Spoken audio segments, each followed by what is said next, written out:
muy excelente sus capacitaciones, todo. Dígame, no escuché esa parte. En la noche, de las recomendaciones que te pueda dar para que de manera rápida tú puedas lograr dar con la respuesta correcta. El objetivo es que tú logres, pues, en un minuto nada más dar respuesta a todo lo que son conocimientos pedagógicos y curriculares para que te quede tu tiempo para que hagas tu razonamiento matemático, tu comprensión lectora y todo ello, ¿no? Entonces, de eso se trata esta preparación.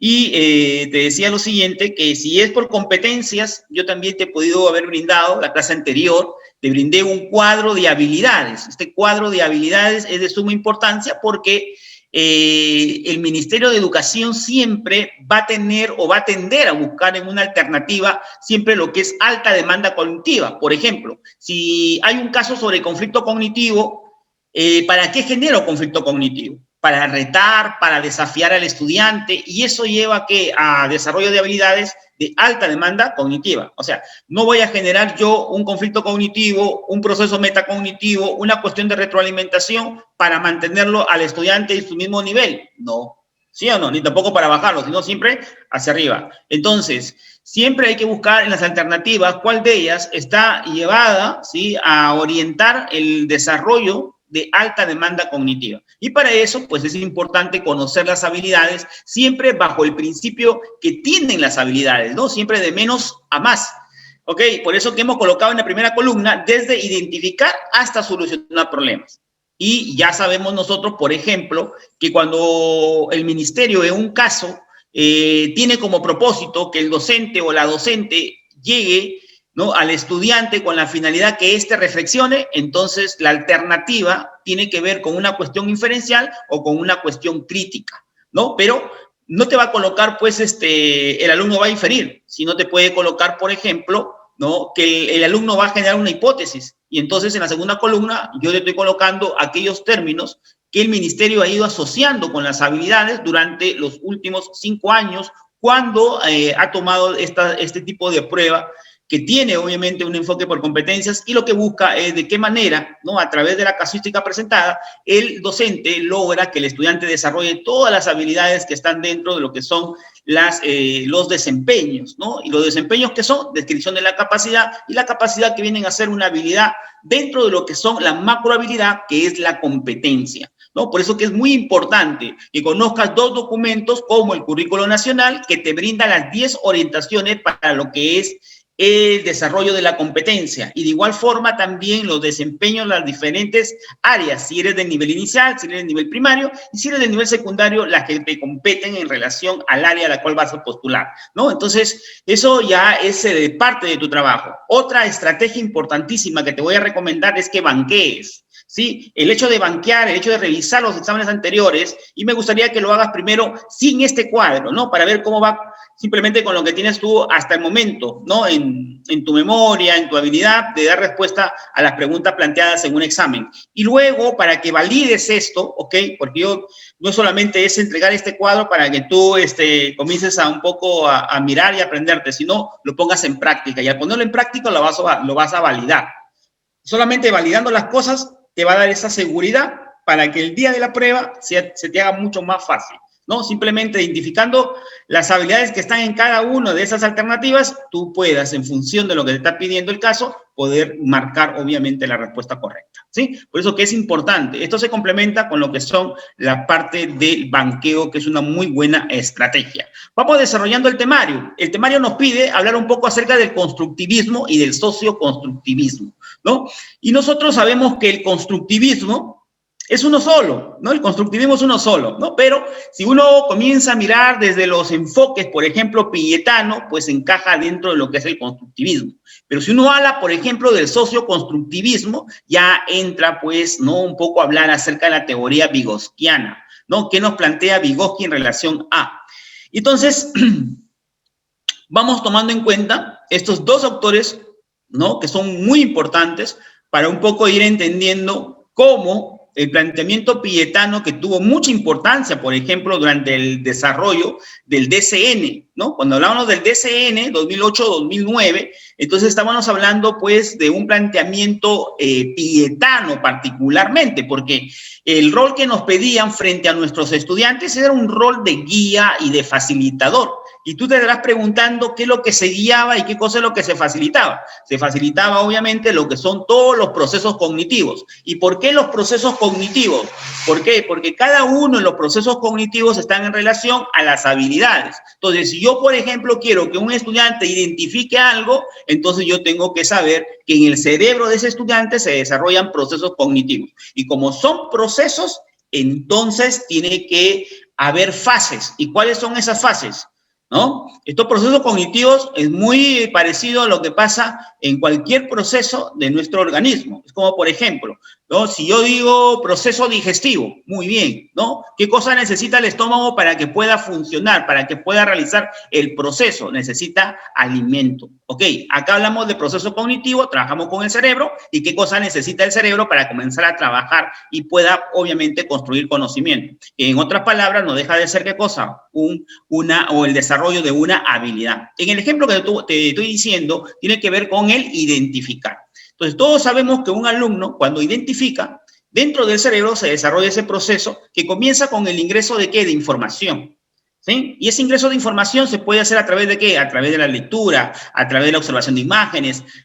Va a depender mucho, ¿no? De la naturaleza del área, va a depender mucho del nivel en el cual te encuentras, ¿no? Pero lo cierto es que buscarás, obviamente, un mecanismo que permita, ¿no? El ingreso de información al cerebro. Cuando el cerebro ya tiene la información, ¿no? Y sabe que lo que está buscando es desarrollar la habilidad, entonces comienza que la segunda fase de este proceso de la identifica, que se llama la caracterización. Entonces, cuando ya comienza a caracterizar, va a encontrar, por ejemplo, características generales y características específicas, ¿no? Por ejemplo, si tú le dices, a ver, comienza a caracterizar con la finalidad de que me contestes qué es, ¿no? ¿Qué cosa es una silla? Listo, entonces el cerebro comienza, en base a la información que tú le has brindado, ¿no? Comienza a decir, ya, es un mueble. Listo, es un mueble. Pero, ¿por qué es un mueble? Porque se mueve. Ya, y la mesa también es un mueble. ¿Por qué? Porque también se mueve. Entonces estoy hablando de características compartidas. Entonces son características generales. A ver, está hecho de material que tiene hecho de un material que tiene como característica o propiedad la dureza. Ya, muy bien, listo. Pero la mesa también. Entonces estamos hablando de características generales. Si alguien te contesta en función a características generales, está hablando de ¿qué? De un concepto. Pero si te dice, por ejemplo, ¿no? Y sirve para sentarse.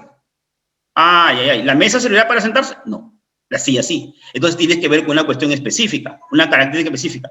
Cuando ya comienza a aparecer la característica específica, entonces puedes definir. Entonces, ¿qué decimos? Que cuando un estudiante comienza a identificar, termina respondiendo un qué es. Y un qué es puede ser un concepto o puede ser una definición.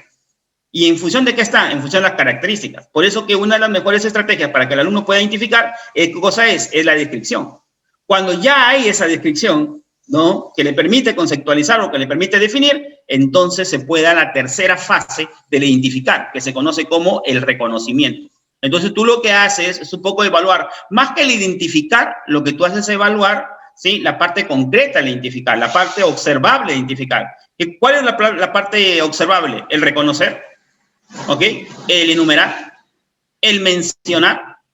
Eso es, ¿no? Lo observable. Por eso que siempre dice, ¿no? Yo quiero que el estudiante reconozca. Ya, muy bien. Yo quiero que el estudiante mencione, ¿no? Yo quiero que en las alternativas dicen, ¿no? El alumno menciona, el alumno reconoce. Entonces estamos hablando simplemente del identificar, que es una habilidad de menor demanda, si uno lo quiere ver, por ejemplo, en relación a la clasificación.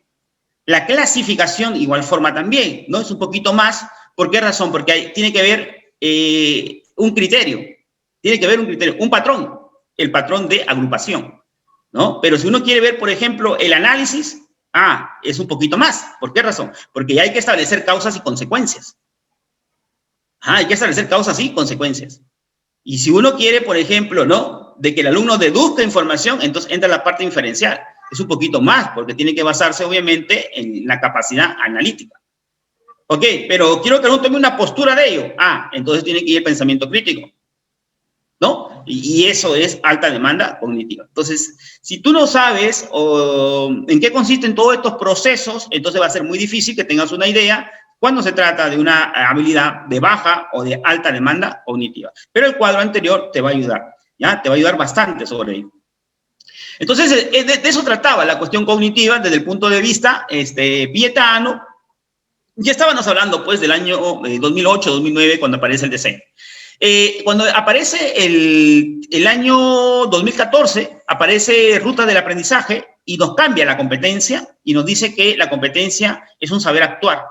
Y el saber actuar me llevaría ¿a qué? A una cuestión de contextualización de la educación. Entonces, no solamente tenía que preocuparme por la cuestión del proceso cognitivo, sino tendría que preocuparme también por conocer el contexto del estudiante, la cuestión de la cultura del estudiante.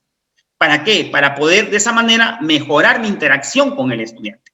¿Y por qué me interesaba tanto la interacción? Porque ya este planteamiento tiene que ver con la teoría vygotsquiana. Y la teoría vygotsquiana señala lo siguiente, que al momento que uno interactúa con el estudiante, tiene que brindarle un apoyo, una ayuda. Eso es lo que se conoce como andamiaje, ¿no? Entonces, cuando uno habla de andamiaje, cuando uno habla de interacción, cuando uno habla del rol mediador, está hablando de una propuesta vygotsquiana, ¿no? Por eso que la teoría es muy clara en Vygotsky, ¿no? Se llama teoría sociocultural, con dos elementos muy importantes, lo que es el lenguaje y lo que es el contexto o la cuestión cultural. Entonces, estamos ahí. Un año después, en el año 2016, aparece Currículo Nacional. ¿Ok? Y nos dice que educar es acompañar. Entonces, tenemos que ver, hoy en día, tenemos que ver el trabajo con la parte cognitiva, la parte interna. Hay que tener cuidado con la parte social del estudiante, la parte cultural, y también hay que entender la parte de acompañar, porque ya se refiere a cuestiones socioafectivas, que tiene que ver con ¿qué? Con los sentimientos, con el corazón. Entonces, tienes que tú tener en cuenta lo siguiente, ¿no? El cerebro, ¿sí? El contexto social y también la parte del corazón, la parte sentimental, ¿no? En el primer caso está la teoría pietana, en el segundo está la teoría vygotsquiana y en la tercera está, obviamente, el enfoque humanista, ¿no? Ahí aparece, por ejemplo, Carl Rogers, ¿no? Listo. Entonces, mira, importante es que estos dos, ¿no? Tanto el constructivismo como el socioconstructivismo están presentes dentro de nuestra práctica y eso hay que entenderlo.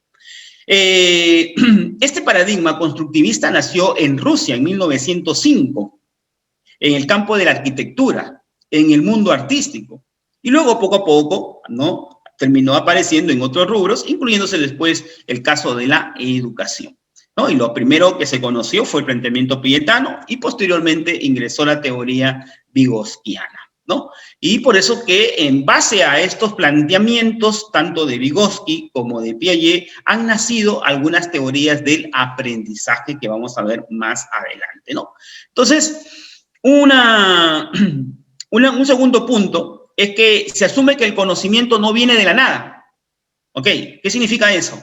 De que cuando uno construye conocimiento, ese conocimiento tiene que ver con algo que ya ha existido, ¿no? Lo que llamaría Piaget los esquemas existentes y lo que llamaría don David Asbel, ¿no? Que se basa en la teoría pietana, le llamaría los saberes previos. Por eso siempre, ¿no? Se habla de saberes previos en alusión a los esquemas existentes que se guarda obviamente en la memoria, ¿no? Y la memoria juega un papel importantísimo, ¿ok? No a tal punto de que el alumno se vuelva memorístico, es decir, solamente responda con el conocimiento que tiene guardado en la memoria, sino que le sirva a para desarrollar habilidades, que es lo más importante, ¿no? Entonces, dentro del planteamiento constructivista, tiene que ver, obviamente, la cuestión de los saberes previos.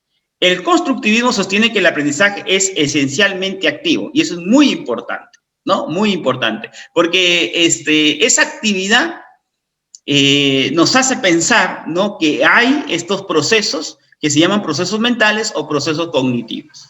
Ok, no se está refiriendo al movimiento que pueda darse en el aula por parte del estudiante, no, sino se está refiriendo a esa actividad. Recuerda que el constructivismo tiene que ver con un enfoque que se llama el enfoque cognitivista, y el enfoque cognitivista tiene que ver con lo que es la construcción del conocimiento. Y toda esa construcción implica, obviamente, movimiento, pero movimiento neuronal, movimiento mental, y eso se conoce como proceso cognitivo o procesos mentales. ¿no? Entonces, por eso la actividad.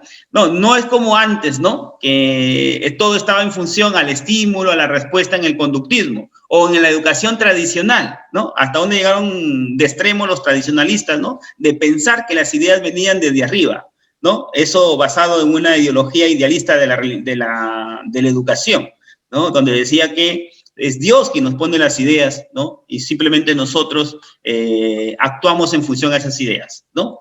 Entonces, no sé si te puedes tocar por acá. Acá ahí tenemos algo, ¿no? Un huequito acá, ¿no? Decían que por ahí entraban las ideas, imagínate, ¿no? Entonces, esa es una posición completamente tradicional, pero ya con el constructivismo queda claro de que simplemente lo que puede ingresar a través de los sentidos es información y es el cerebro quien comienza a desarrollar estas habilidades.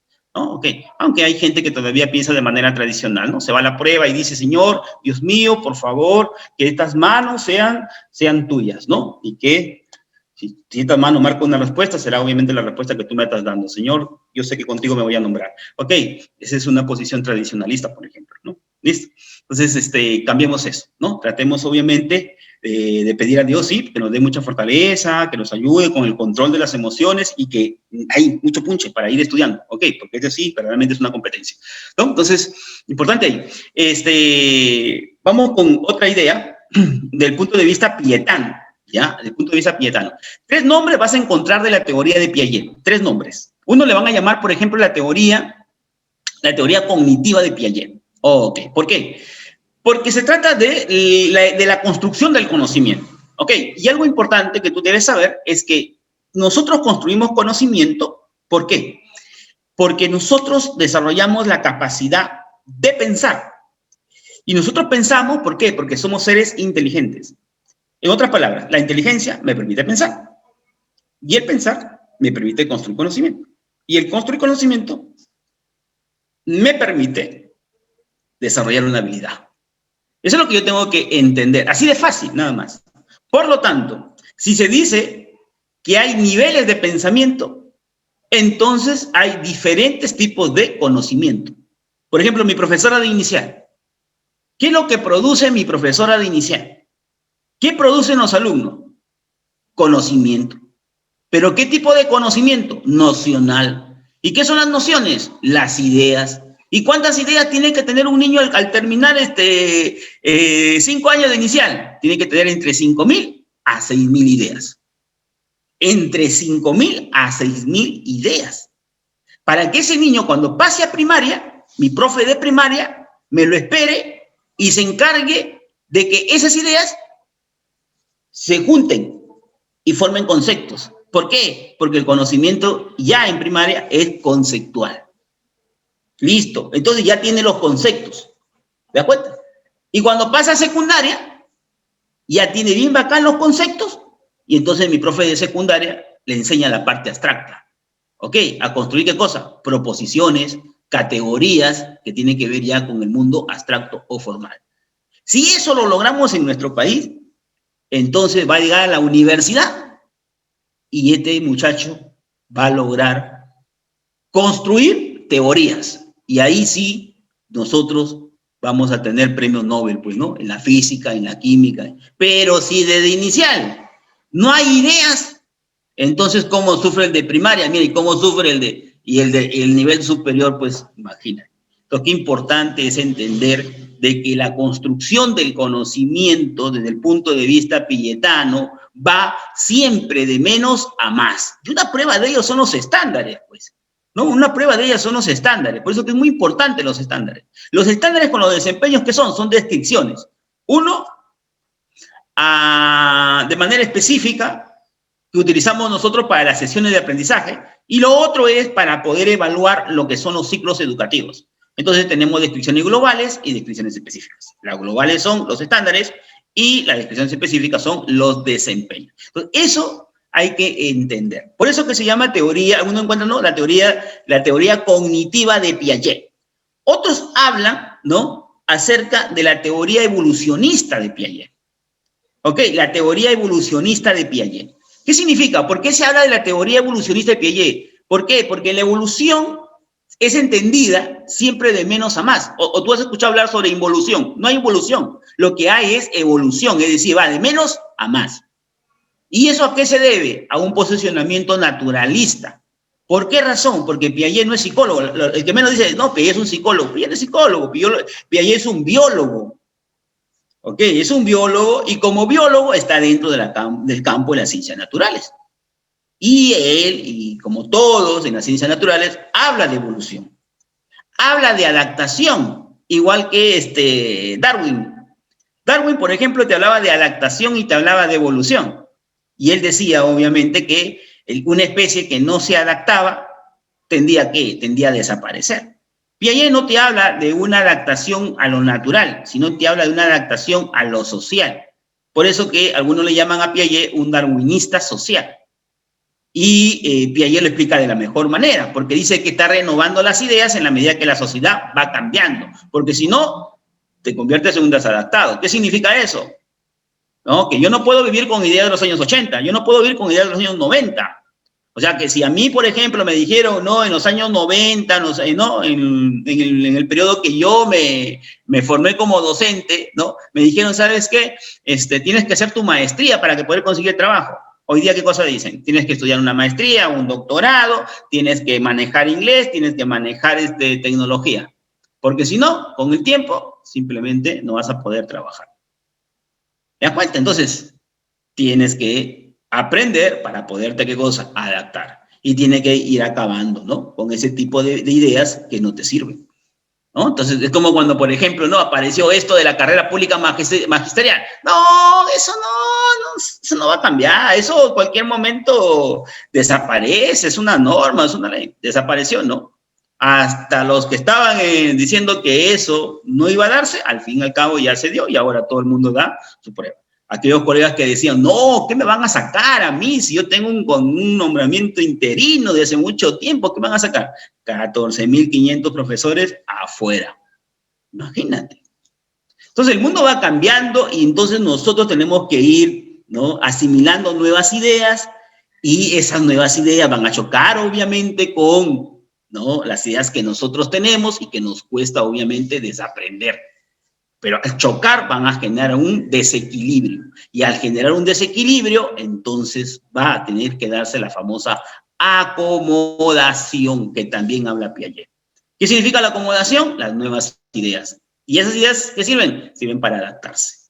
Por lo tanto, en la medida que van cambiando la sociedad, uno tiene que ir adaptando. Y eso es lo que nos dice Piaget. ¿Ok? También se le dice, ¿no? Teoría genética de Piaget.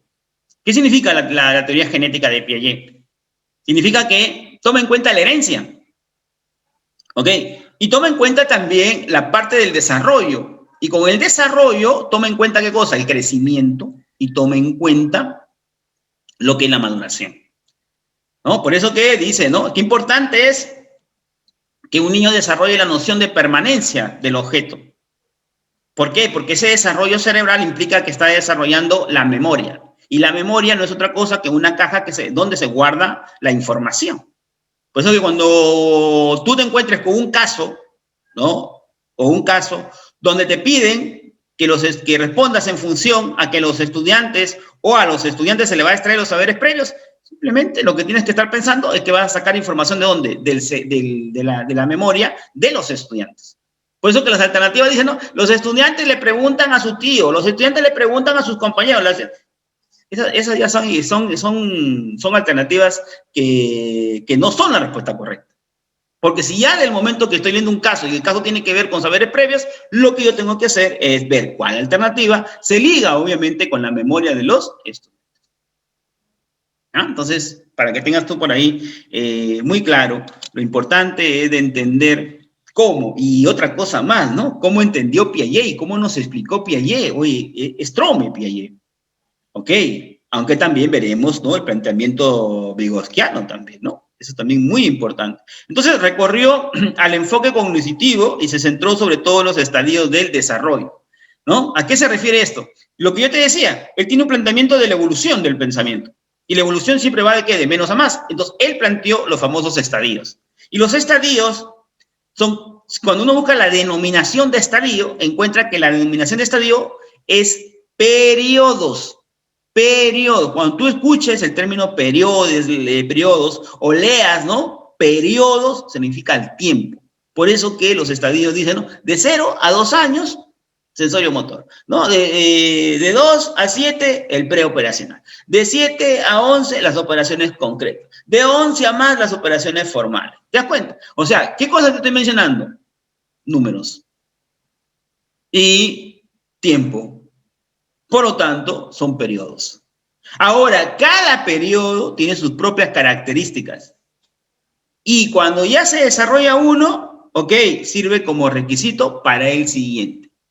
Por lo tanto, si ya logró lo preoperacional, significa que también está dentro de ello todo lo referente a la habilidad sensitiva motora, ¿no? Del primer nivel, o del primer estadio, o del primer estadio, si quieres llamarlo así. ¿Ya? Entonces, importante esto, ¿no? ¿Por qué se llamó o por qué habló acerca de los estadios? Porque él enfoca, obviamente, el desarrollo, ¿sí? Del pensamiento y con ello la construcción del conocimiento desde un punto de vista lineal, es decir, de menos a más. Pero él lo ejemplifica con la explicación de los estadios. Subrayó la importancia de la maduración biológica, por supuesto. ¿Sí? Para Piaget es dejar que todo sea en su tiempo. No adelantes, en su tiempo. Un niño no te puede dar más de lo que su propio desarrollo te dice. ¿Ok? Por eso que es muy distinto a la teoría vygotsquiana. La teoría vygotsquiana dice, no, sí puede. Pero a ver, hay que ver quién le está ayudando. El que lo ayuda tiene que ser un experto. Tiene que interactuar, tiene que conocer tu contexto y vas a ver cómo va a ir avanzando. Para Piaget, no depende de la interacción, depende del desarrollo, la parte interna. Para Vygotsky depende de qué, la parte externa, depende de quién acompañe, depende de quién medie, depende de quién haga el proceso de andamiaje, en otras palabras, quién lo ayude. Ya, son teorías. Tú dirás, estoy de acuerdo con esta, no estoy de acuerdo con esta, esas son teorías. Lo cierto es que tú tienes que manejarlas para poder entender, ¿no? Desde el momento que a mí me están hablando de andamiaje, desde el momento que a mí me están hablando, ¿no? De mediación, entonces digo yo, este es Vygotsky. Entonces tengo que tener bastante cuidado porque me pueden colocar 3 alternativas y en 2 me hablan acerca de la realidad del estudiante y en una me hablan acerca del contexto. ¿Cuál es la respuesta? La que tiene que ver con el contexto. Porque una cosa es la realidad y otra cosa es el contexto. Cuando uno habla de Piaget, habla de una realidad. Es decir, que se relacione con la realidad, pero la realidad es algo presentista. Es como si tú en este momento miras toda tu casa. Esa es tu realidad. Pero esa realidad, lo que tú ves construido y las interacciones que se dan, ¿no? Como por ejemplo, la manera tan cariñosa que hablas, la manera tan violenta que hablas, o la manera como interactúan, eso no ha sido de la noche a la mañana. ¿Eso se ha dado de qué? Primero, comenzó con una acción. Quizás alguien gritó y nadie dijo nada. Entonces se convirtió en un hábito. ¿Ok? Es decir, la acción se fue repitiendo. Siguieron naciendo muchos más los miembros de la familia y se encontraron con esa realidad. Y se volvió una costumbre. Hasta que los que gritaron se fueron. Ya se murieron, pero sin embargo siguen gritando en la casa. ¿Por qué? Porque se convirtió en algo tradicional. Es una tradición. ¿Te das cuenta? Y eso tiene que ver con qué? Con cultura. Por eso se habla de la cultura de la violencia. Y se entiende, obviamente, desde el punto de vista vygotsquiano, que el ser humano es producto de lo social. Es una construcción social. Piaget dice, no, el ser humano viene a ser ¿qué cosa? ¿El resultado de qué? De su desarrollo. ¿Depende de qué? De la maduración. ¿Depende de qué? De lo que es el crecimiento. De la maduración, la cuestión cualitativa del cerebro. Las cualidades. Y del crecimiento tiene que ver con la cuestión cuantitativa. ¿No? Entonces son 2 planteamientos completamente distintos. ¿Tienen algo en común? Sí tienen algo en común. Que los 2 creen que el ser humano construye conocimiento. Sino que uno dice, de adentro hacia afuera, Piaget. Y Vygotsky dice, de afuera hacia adentro. Y eso es muy importante entenderlo. Yo a veces me quedo sorprendido porque encontramos, ¿no? Yo, al menos particularmente que yo me dedico a la parte investigativa, asesoramiento de tesis, y a veces encuentro unos marcos teóricos donde aparecen los 2. Yo digo, acá hay una contradicción. Porque así como me están poniendo el trabajo, pues son dos cosas. O estás en función al proceso de mediación o estás en función al proceso del desarrollo mental. Pero va a ser muy difícil, ¿no? Que tengas en el marco teórico a tus dos personajes. Pero así aparece y así lo aprueban. Bueno, un desconocimiento de la parte epistemológica que hay detrás de estos autores, que son muy importantes, ¿no? Y bien, esto es parte ya de lo que nosotros conocemos.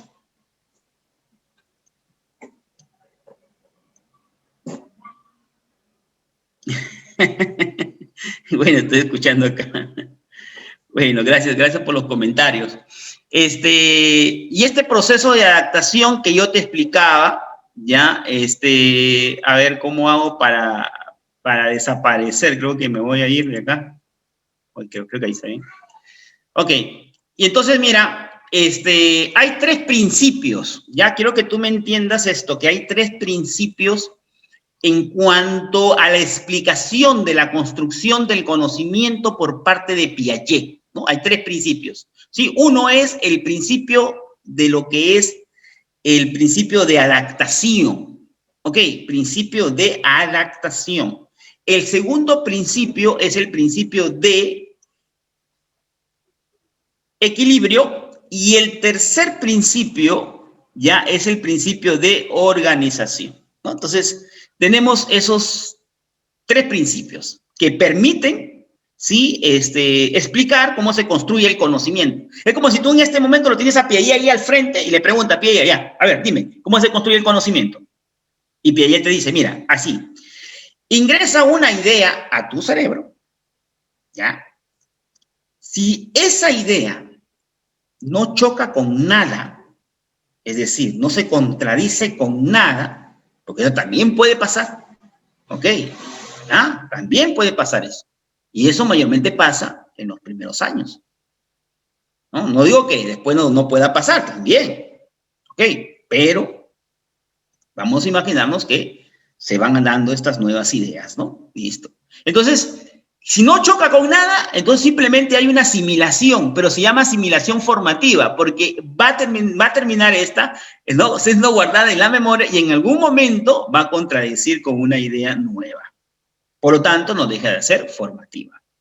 Pero, ¿no? Mayormente, ¿no? Cuando las sociedades cambian, el pensamiento también tiene que cambiar de las personas. ¿Y qué significa eso? Que hemos dicho, ¿qué hacemos con el pensamiento? La construcción del conocimiento. Por lo tanto, hay que cambiar, porque la sociedad cambia. Y para que responder a las expectativas de la sociedad, pues hay que adaptarse. Entonces, ingresa la información y se contradice con algo que está guardada en nuestra memoria, ¿no? Te voy a poner un ejemplo, ¿ya? Pero ojalá que no hiera tu susceptibilidad. Todos los que tienen pareja, ya, esposa, enamorada, enamorado, listo. Tú tienes un esquema de esa persona, ¿no? Tienes un esquema. Y un esquema es una idea, ¿ya? Piaget habla de esquemas, son ideas, conceptos, teorías, proposiciones, categorías. Eso está guardado en la memoria. Entonces tú tienes un esquema de esa persona, dices, oye, ese es que, a ver, un esquema, una idea de tu pareja, es fiel, listo, es fiel. Y ahí estás, con esa idea de tu pareja. Y vives tranquilo, en equilibrio. Dice Piaget que el ser humano tiene que estar en equilibrio siempre. No le gusta estar en desequilibrio. Entonces, ya está, lo tiene ahí guardado. Pero en este momento, ingresa pues un mensaje de WhatsApp. Y la amiga, tu mejor amiga, tu hermana, tu prima, te dice, ¿sabes qué? Tu pareja, mientras tú estás escuchando acá la clase de Cantuta Master y tanta cosa, tu pareja está con otro. ¿Qué harías? No, dice, no, ¿cómo vas a hacer con otro? ¿Qué cosa ha pasado ahí? Tú tienes un esquema en tu pareja, fiel, y te dicen otra cosa. Es decir, lo infiel choca con lo fiel. ¿Y qué hay? Un desequilibrio. Pero tú dices, no, ¿cómo puede ser? No es posible eso, ¿no? Listo. A ver, acá hay participación, la gente quiere participar. ¿Qué dice? ¿Hay un desequilibrio o no? Listo. Una profe me dijo, no solamente hay un desequilibrio, profe, cognitivo, hay emotivo, afectivo, de voluntades y de todo, me dijo. A mí me dicen eso y yo me vuelvo loca. Bueno, listo. A mí, yo nomás le dije, ¿sabes qué? A mí lo que me basta es que me entiendas, obviamente, qué cosa es el desequilibrio. Ok, mírame. O sea, es algo fuerte, ¿no? Entonces, se genera el famoso desequilibrio. Y dices, no, ¿cómo es posible? No, no, no, no, no creo. La amiga dice, ya, mira, no te preocupes. Esa persona no vale la pena. Tú sigue con tu curso, no te preocupes. Ahorita yo te voy a mandar unas fotitos que tengo acá, que recién he tomado. Ok, listo, le tomo la foto y ahora sí, te diste cuenta, sí, es tu pareja y está con otro, o está con otra. ¿Qué cosa va a hacer? ¿Vas a seguir pensando que esa persona es fiel o vas a cambiar de esquema? Vas a cambiar de esquema y ahí aparece la famosa acomodación. ¿Te das cuenta? O sea, el esquema cambia. Pero yo quiero que te des cuenta de algo muy importante, que tiene que ser algo fuerte. Por eso cuando tú generes el famoso conflicto cognitivo, ¿ok? Que no es otra cosa que del desequilibrio que la pille, tiene que ser muy fuerte. Por eso se habla de ¿qué? De un reto. Por eso se habla de ¿qué? De un desafío para el estudiante. O sea, no es una cosa fácil, ¿no? Entonces, qué importante, mira. ¿Ya? ¿Listo? Entonces, se generó una nueva idea, ¿no? La nueva idea ¿de qué? De la pareja. ¿No? Lo teníamos bien guardadito, ¿no? Como fiel, y ahora sí pasó lo de infiel. Ok. Ya de aquí cuando te digan, por ejemplo, no, mira, oye, tu pareja está con otra. Ah, sí, no, sí. ¿Por qué? Porque ya tengo ya el esquema de infiel. ¿Te das cuenta? Ya, y ahí estás de nuevo en el equilibrio, ¿no? Ahí estás de nuevo en el equilibrio. Pero esa idea, ese nuevo esquema que tú has construido de tu pareja, se vuelve, ¿qué? A unir con lo que ya existe. Por lo tanto, se organiza. Si te has dado cuenta, ahí han pasado los 3 principios. 1,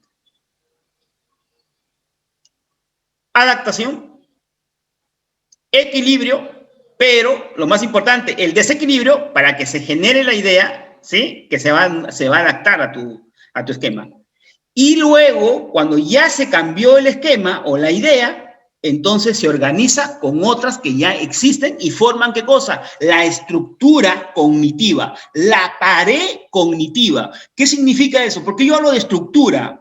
¿Y por qué te hablo de pared? Para que me entiendas. Cada idea que uno tiene, ¿no? Producto de lo que asimila o producto de lo que acomoda, se va a relacionar con lo ya existente, con los esquemas que ya tenemos, ¿sí? En nuestra memoria, y en nuestra memoria no es que estén de manera aislada, sino están de manera relacionada y por lo tanto forman una estructura. ¿Sabes cómo se llama eso? Se llama anclaje.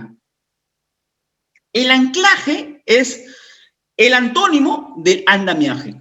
Mientras que el andamiaje se da afuera, en la interacción del profe o del experto con el niño, el anclaje se da a nivel interno. No hablan casi de anclaje los capacitadores, ¿no? Pero es para que, yo te lo hablo para que tú puedas comparar. En Piaget se hablaba de anclaje y en el caso vigosquiano se habla de andamiaje. Son completamente distintos. Uno se da adentro, el famoso anclaje, y el andamiaje se da obviamente hacia afuera. Ok.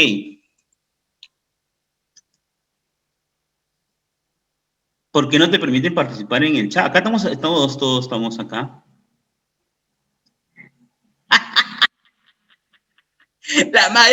La maestra Flor se pasó. ¿Cómo así que lo va a capar? Imagina.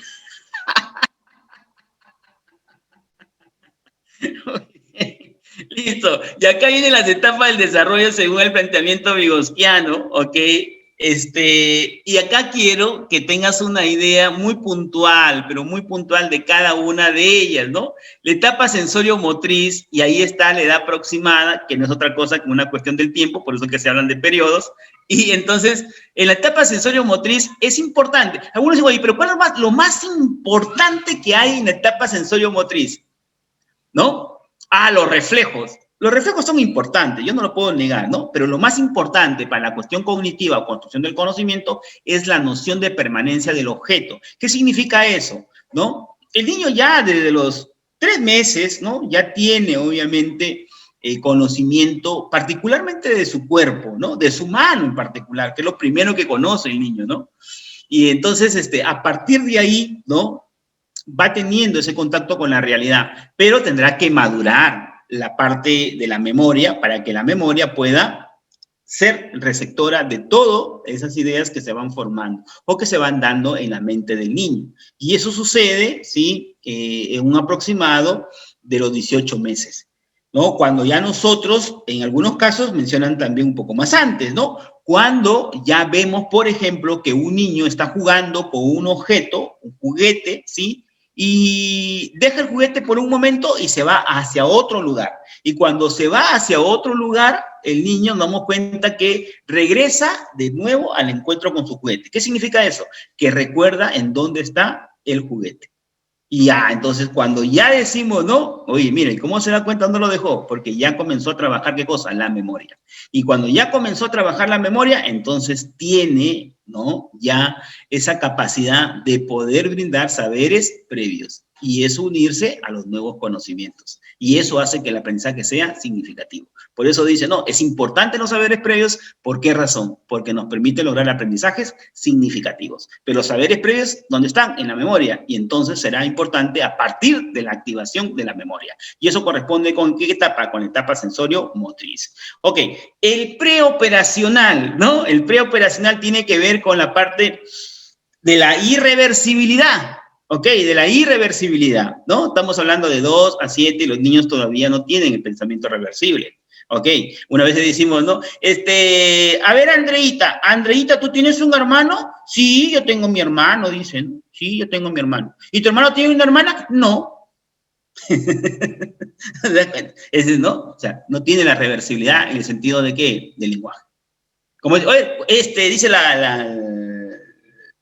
¿cómo se llama? El empresario, el que ha puesto el colegio inicial. Traigan para acá a sus hijos, porque acá, los chicos cuentan hasta 100. Van a aprender. En educación básica, no, le van a hacer hasta el 10 nomás. No, acá hasta 100. Ay, Dios mío.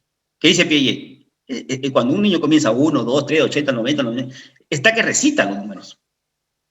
Pero el cerebro no es importante en función de que recite números, sino que tiene que operar con los números.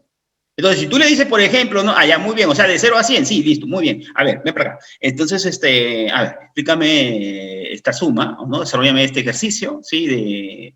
A ver, ¿de cuánto? Pues, ¿no? A ver, 40 más 37. Entonces, ¿para qué? Para decir, ya, muy bien, ok. Porque todos sabemos, ¿no? Por ejemplo, que una profesora de inicial mayormente trabaja ¿hasta qué? Hasta 9. Teóricamente, hasta 9. El ministerio, políticamente, le ha hecho que trabaje hasta 10 como un techo. Listo. ¿Pero por qué hasta 9? Porque solamente pueden operar con un solo dígito. Entonces una cosa es la teoría, otra cosa es la política. Pero, algo importante. No, pero ya comenzó acá hasta 100 como te digo. Ahora sí, muy bien. A ver, vamos a ver. Cuéntame hasta 50. Ahora sí, ¿puedes contar de manera descendente? Es decir, 50, 49, 48. No pueden los chicos. ¿Ok?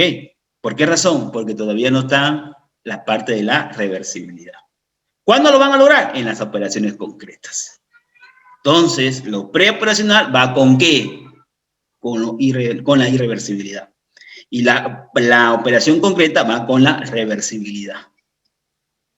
Y las operaciones formales va con ¿qué? Ya con el pensamiento abstracto, ya la cuestión deductiva, inferencial, ¿no? Hipotética, tiene que ver con eso.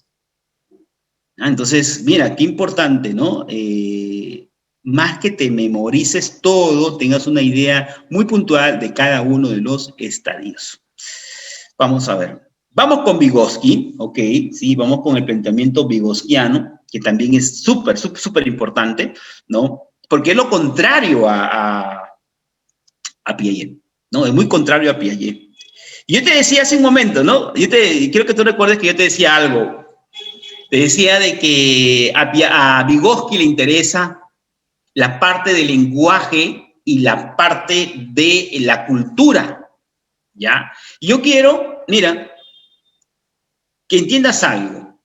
¿Por qué Piaget hablaba de evolución? ¿Por qué Piaget habla de adaptación? ¿Por qué? Porque es un naturalista, es un biólogo. Vygotsky es un psicólogo, el Mozart de la psicología, según Toulmin, que es otro grande, ¿no? Mira, ¿cómo no? Brunner, ¿ya? El hombre del aprendizaje por descubrimiento, Brunner.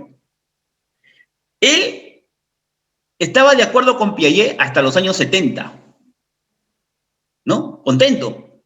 Y Piaget revolucionó en el campo, en el campo cognitivo. Brunner hablaba de la famosa revolución cognitiva hasta el año 70.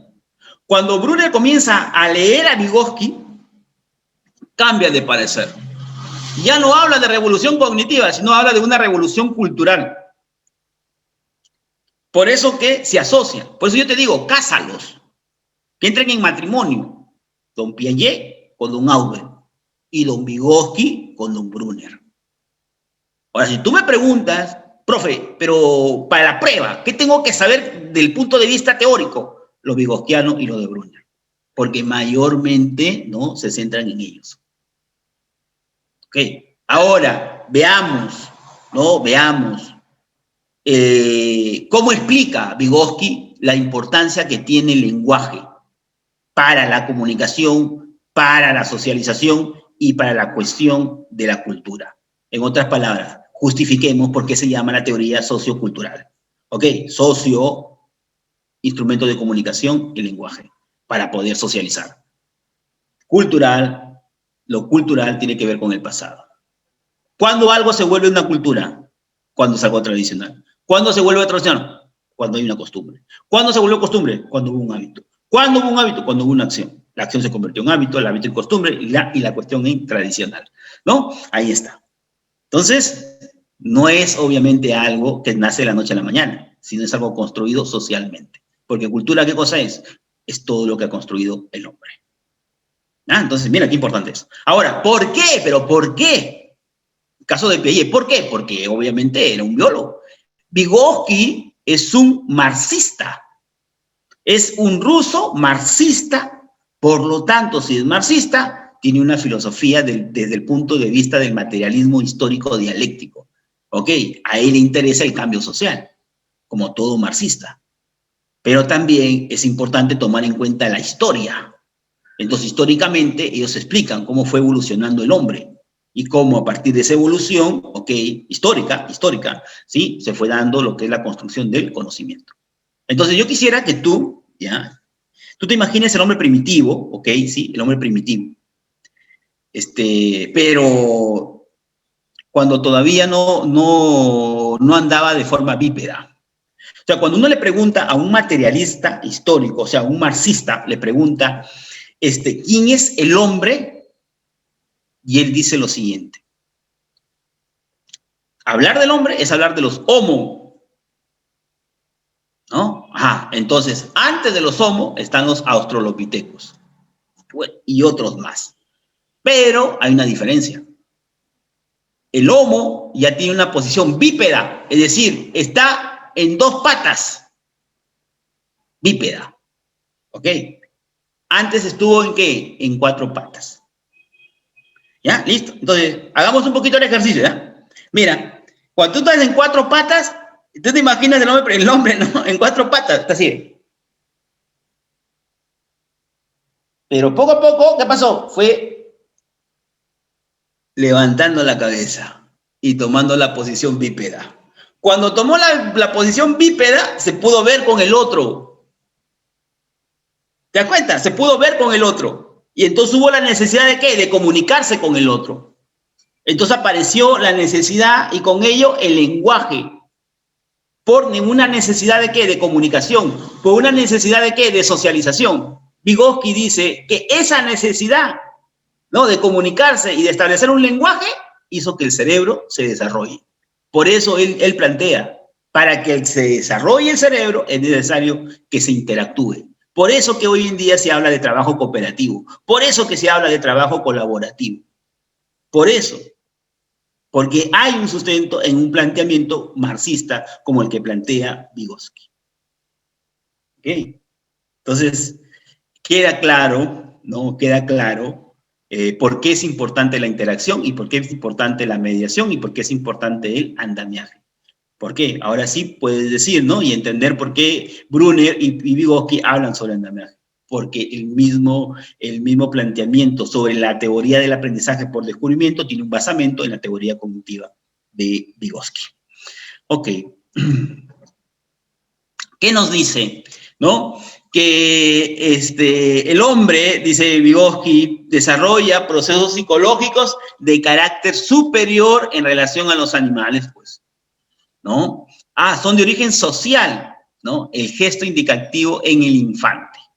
¿Ya? Mira, te voy a explicar cómo explican los psicólogos la teoría de Vygotsky, y se llama gesto indicativo en el infante. Tú vas a colocar en internet y vas a encontrar información sobre esto, sobre el gesto indicativo en el infante. Pero es una explicación muy técnica. Yo te la voy a hacer un poco más familiar. ¿Ok? ¿Ya? Pero con eso no significa que no voy a reflejar, pues, la exigencia teórica del planteamiento. ¿Ya? Pero quiero que te imagines en una habitación donde hay un niño, un bebé. ¿Ok? ¿Sí? Y le han puesto su biberón al costado. ¿Ok? Listo. Entonces, el niño tiene hambre. Y ahí ve el biberón. Y el niño señala, pero está solo. Nadie lo ve. Entonces, hablamos del gesto. Hablamos de un gesto, ¿sí? Extrapsicológico. Es decir, en otras palabras, es simplemente un gesto, pero no tiene ninguna significatividad. ¿Ok? Ni para él, ni para nadie, porque él está solo. Eso se llama el gesto extrapsicológico. O sea, señala, pero no pasa nada. Listo. Ingresa una persona a la habitación y se da cuenta del gesto del niño. ¿Qué hace? Imagínate que la mamá ingresó y se da cuenta que el niño está que señala. La mamá dice, tiene hambre. Coge, le da. Entonces, ese gesto dejó de ser extrapsicológico para conectar dos psicologías, la del niño y la de la madre. Entonces, de lo extrapsicológico pasó a ser interpsicológico. Entre psicologías. ¿Y el niño qué hace? Toma. Al tomar y al satisfacer su necesidad, algo le queda en la cabeza. Ahí, adentro. Internamente. Intrapsicológico. Que cuando quiera algo, ¿qué tiene que hacer? Simplemente señalar. Porque otra persona va a poder corresponder a esa señal. Yo te hago una pregunta y contéstame por mensaje. ¿En qué momento se dio el aprendizaje? ¿En el primer gesto? ¿En el segundo gesto? ¿O después de haber logrado satisfacer su necesidad? ¿En qué momento se dio el aprendizaje? A ver, ¿qué dicen? Vamos por mensajes. Ya tenemos respuestas acá.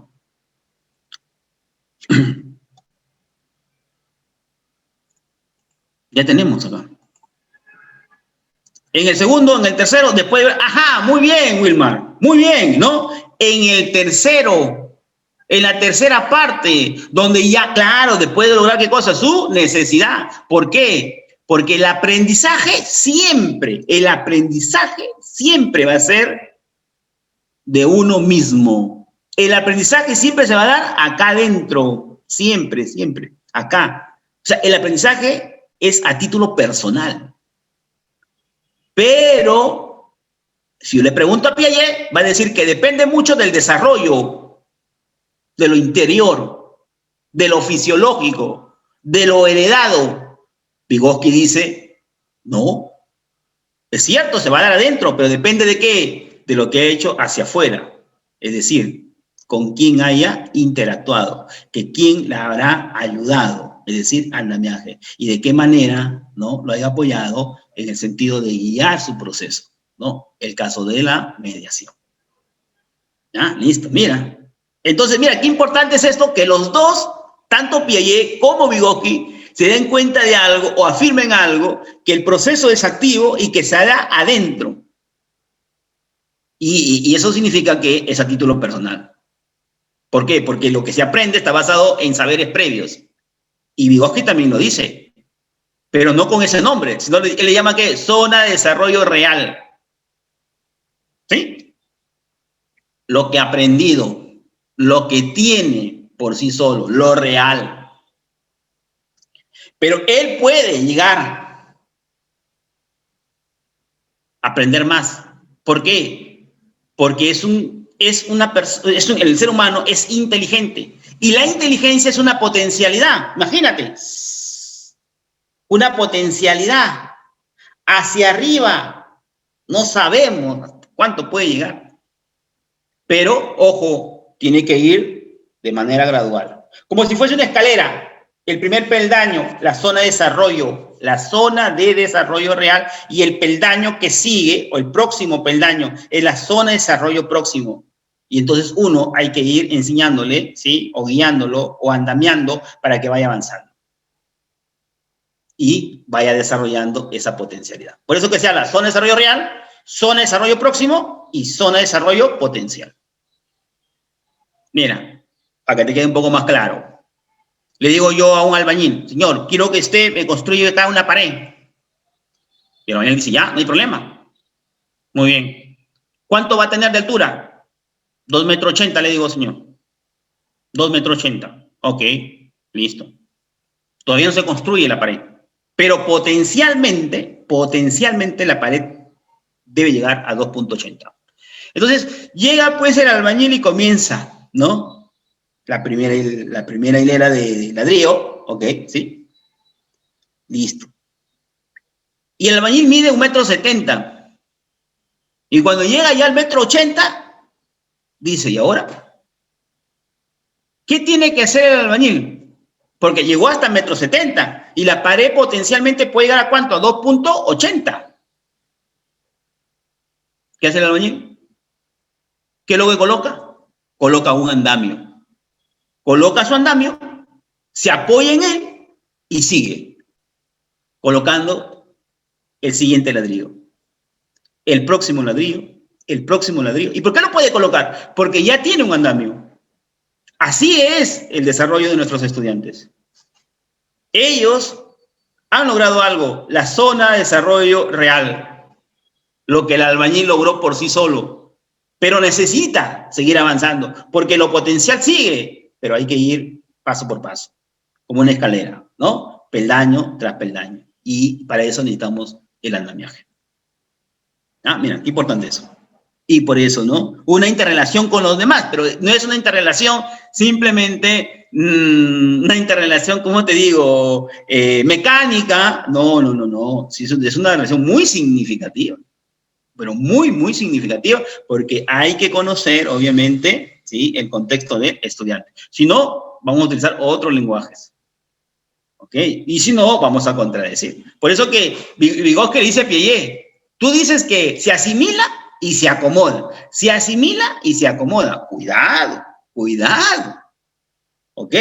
Porque yo, por ejemplo, te puedo hablar muy bien de lo que es vamos a suponer, vamos a imaginarnos, ¿no? Que yo soy un experto en hablarte sobre ateísmo. ¿Tú crees que te voy a hacer cambiar la idea?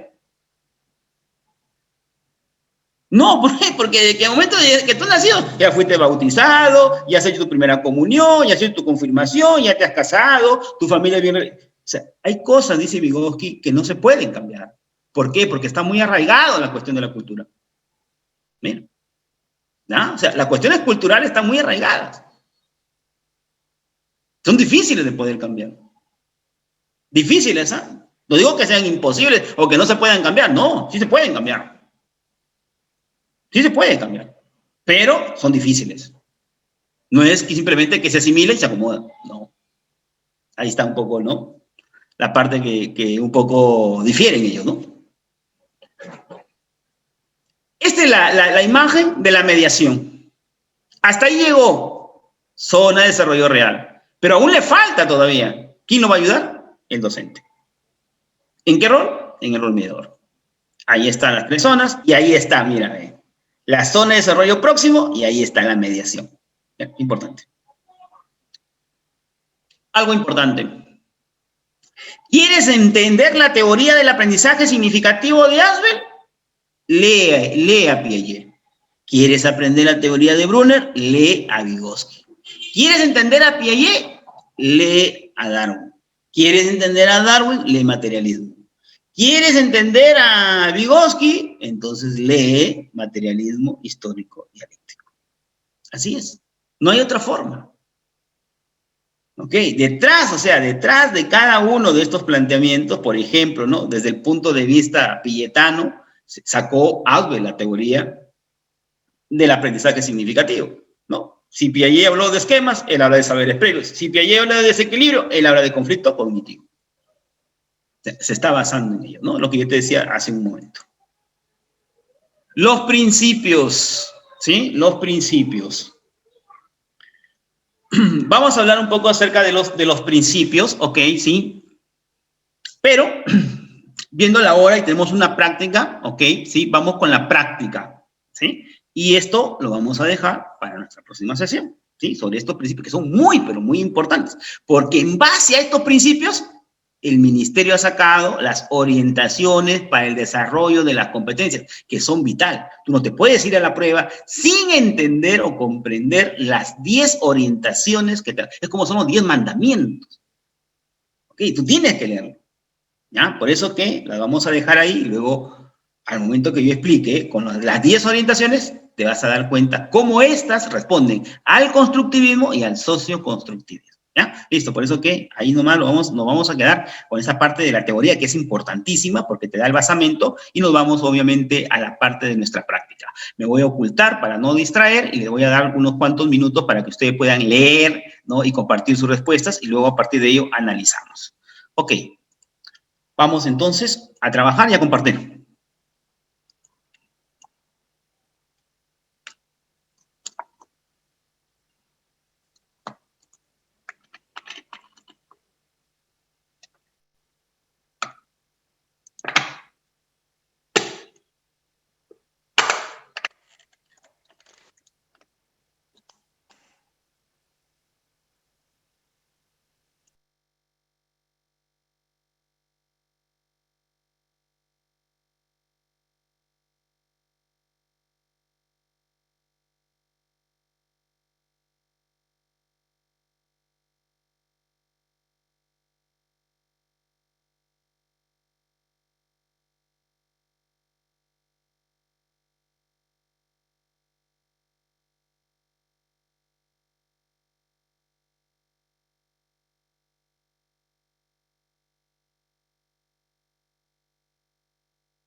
Según la teoría de Piaget, dice acerca del desarrollo cognitivo, ¿cuál de las siguientes alternativas enuncia una acción que requiere de operaciones formales? En las operaciones formales, la característica es que está dentro del campo abstracto, es decir, puede entender categorías, proposiciones, puede desarrollar habilidades como inducción, deducción, cuestiones hipotéticas. En otras palabras, si quiero sintetizarlo, cuestiones lógicas. ¿Ok? Y para eso es importante, por ejemplo, el razonamiento lógico, ¿ah? Matemático, por ejemplo, ¿no? Listo. Entonces dice acá, ¿cuál de las siguientes alternativas enuncia una acción que requiere de operaciones formales? Ok, ya sé que las formales tienen que ver con toda la parte inferencial. Ok, listo. Elaboración de una lista. Mira, va a elaborar una lista nada más, una lista de los países de América Latina en la que estén ordenados de mayor a menor. Ah, ojo acá, de mayor a menor. Entonces, hay un criterio. Acá estamos hablando de ¿qué? De una clasificación. Según el porcentaje de inversión en educación que destinó cada país en el 2017. Ok, entonces mira lo que voy a hacer yo, ¿ya? Voy a ir a mi cuadrito, porque es digital mi cuadrito, ¿no? Acá, acá, listo, acá, muy bien. ¿En dónde está el clasificar? ¿Dónde está el clasificar? Está por acá. Oye, pero ¿y la formalidad dónde está? Está por acá, en el inferir, mira, ve. ¿Te das cuenta? Por lo tanto, la alternativa A no es, pues. ¿Te das cuenta? ¿Qué desarrolla? La habilidad solamente de clasificar. Y la operación formal está en función a la inferencia. Ay, ay. Por lo tanto, mira cómo mi cuadrito me sirve. Después digo que al toque, la idea es un minuto nada más, rapidito. Bacán, mira. ¿Ya? Entonces vamos acá a la preguntita. Va. Listo. B. Elaboración de una carta que muestre, va a elaborar una carta que muestre todos los menús posibles compuestos por entrada, segundo y postre. Hasta ahí, bacán. Listo. Pero fíjate lo que viene después. Considerando que hay 3 opciones de entradas, 3 opciones de segundos y 3 opciones de postres. ¿Te das cuenta? Esto ya me parece un ejercicio de razonamiento matemático. Y de hecho que lo es. Por lo tanto, hay que utilizar ¿qué cosa? La lógica, el razonamiento lógico matemático para esto. Y eso sí es propio de ¿qué? De las cuestiones inferenciales, deductivas y propias de las operaciones formales. 1, alternativa B. Ahora, los que han marcado la C, mira la C. Elaboración de una tabla de doble entrada. Hoja, no un cuadro comparativo, sino una tabla de doble entrada, nada más. O sea, no llega ni a establecer semejanzas ni diferencias. ¿Ah? Que en la primera columna indique el grado al cual pertenecen los estudiantes de una y que en la fila superior consigne el tipo de deporte. O sea, solamente eso. ¿Qué está haciendo ahí? Simplemente una relación. Por lo tanto, tampoco llega a las operaciones formales. O sea que ni la A ni la C, y la alternativa es la B. 1B. Que han contestado por acá. A ver, vamos a ver, acá tengo 10. ¡Wow! ¿Qué pasó? ¿Qué pasó? Ya, no te olvides, el examen es basado en enfoque por competencia, y la competencia no es otra cosa que una macrohabilidad que se expresa en habilidades como las capacidades y se describen a través de los desempeños. Tienes que manejar habilidad. El cuadro te va a ayudar bastante. Muy bien, seguimos.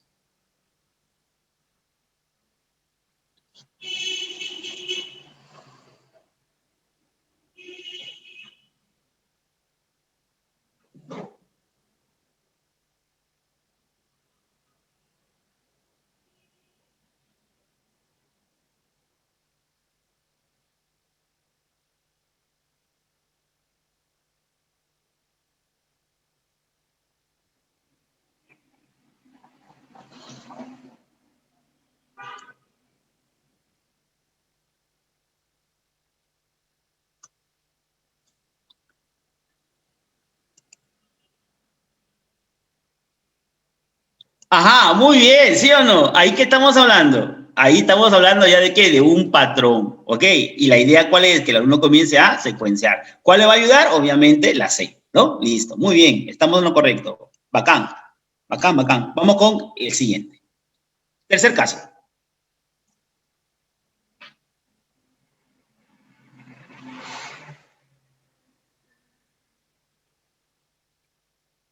Colegas, si usted no escuchó la respuesta por X motivo, no se preocupe, yo después voy a enviar las respuestas. ¿Sí? Y después le envío las respuestas. Envío todo, con todo el material. Le envío todo el material, le envío al encargado y el encargado se encarga de enviártelo, ¿ya? O sea, no te preocupes por eso.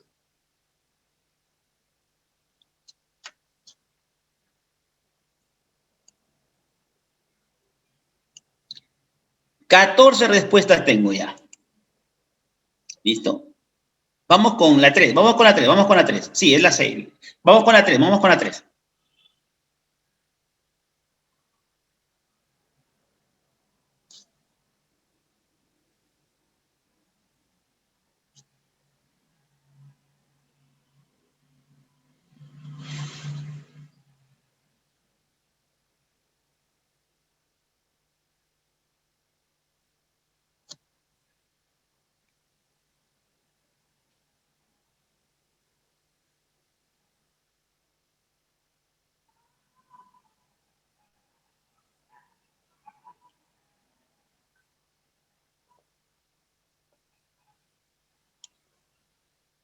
Dice que los niños del aula de 5 años están realizando un collage, ¿no? En grupos. La docente se encuentra atendiendo las dudas de un grupo. En ese momento, Jacqueline se acerca a la docente y se produce el siguiente diálogo, ¿no? Jacqueline dice, señorita, la docente dice, dime, Jacqueline, ¿no? Dice Jacqueline, se nos acabó la goma de nuestro pomo y la goma del estante pesa mucho. Dice, ¿no? ¿Nos puede echar goma en nuestro pomo, por favor? Y la docente dice, claro, Jacqueline, aguarda un momento, por favor, ¿no? Jacqueline dice, ¿qué quiere decir aguarda? La docente dice, no puedo darles goma ahora porque estoy trabajando con este grupo. Solo demoraré un momento. Aguarda unos minutos. Luego iremos las dos al estante y echaremos goma en el PUM. Ok. Jacqueline dice, ya, tengo que esperar, dice Jacqueline, ¿no? A ver, ¿qué pasó con el pensamiento, Jacqueline? ¿Qué tipo de pensamiento logró utilizar, desarrollar para que pueda entender que tiene que esperar? ¿Qué aprendizaje relacionado con la realidad se evidencia en la intervención de Jacqueline? Y, a ver, dice, ¿opina sobre un tema planteado en la conversación? No. ¿Por qué? Porque si en una opinión, la opinión, y vaya grabándotelo ya, cuando un alumno opina, comenta, dice lo que cree, asume una postura, emite una valoración o un juicio de valor, eso es el producto del desarrollo del pensamiento crítico. ¿Ok? Y acá no está criticando, simplemente está deduciendo. ¿Ok? Por lo tanto, la alternativa es la C, 3C. ¿Ya? 3C. Ha hecho una deducción en función a qué? En función al contexto. Muy bien, vamos con el caso 4. A ver, acá quiero verlo si me llegaron a entender lo de Vygotsky y Piaget. A ver, ¿qué dice?